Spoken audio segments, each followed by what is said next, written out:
पाहुया जिल्ह्यांमधील टॉप 9 बातम्या। परभणीमध्ये पाऊस थांबल्यानंतर कापूस वेचणीच्या कामाला वेग। महिला शेतकऱ्यांना कापसाची पहिली वेचणी केली। पावसाचा फटका बसल्याने जिल्ह्यातील कापूस उत्पादनावरती मोठा परिणाम। वाशिम जिल्ह्यामध्ये नुकसानग्रस्तांना 3 हेक्टरच्या मर्यादेत प्रति हेक्टर 8,500 रुपयांची मदत मंजूर।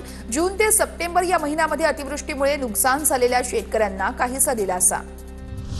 वाशिम कृषी उत्पन्न बाजार समितीमध्ये सोयाबीनची विक्रमी आवक। सोयाबीनची आवक वाढल्याने मोजणीला वेळ, तर लोडिंगची प्रक्रिया पूर्ण वेळ विस्कळीत। यामुळे शेतकऱ्यांमध्ये सोयाबीनच्या दराबाबत गोंधळ।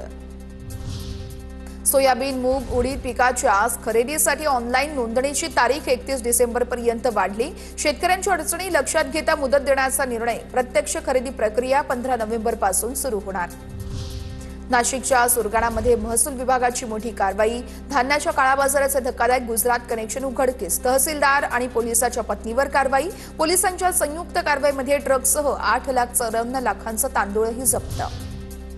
गोंदियामध्ये गांजा विक्री करणाऱ्या आरोपींना पोलिसांनी बेडा ठोकल्या। पोलिसांनी आरोपींकडून 5.5 किलो गांजा जप्त केला। गोंदिया स्थानिक गुन्हे शाखेची कारवाई। दुचाकीवरून गांजाची वाहतूक करताना आरोपींना पकडलं। रेल्वे प्रवाशांचे चोरीला गेलेले मोबाईल शोधण्यामध्ये मल्होमार्ग पोलिसांना यश। गहाळ झालेल्या 35 मोबाईलपैकी 15 मोबाईल शोधण्यात यश। CEIR पोर्टलमुळे पोलिसांची झपाट्याने कारवाई। साताऱ्याच्या कराड नांदगावात बांधकाम कामगार सन्मान आणि साहित्य वाटपाचा कार्यक्रम। आमदार अतुल भोसलेंच्या उपस्थितीमध्ये कार्यक्रम संपन्न। राज्यस्तरीय शालेय वेटलिफ्टिंग स्पर्धेमध्ये नाशिकमधील मनमाडच्या खेळाडूंचा दबदबा। 5 सुवर्ण, 2 रौप्य आणि 2 कांस्य पदकांसह उत्कृष्ट अशी कामगिरी। तर कृष्णा व्यवहारे, श्रावणी पुरंदरे, साहिल जाधव, आनंदी सांगळे, कस्तुरी कातकडे यांना सुवर्ण पदक।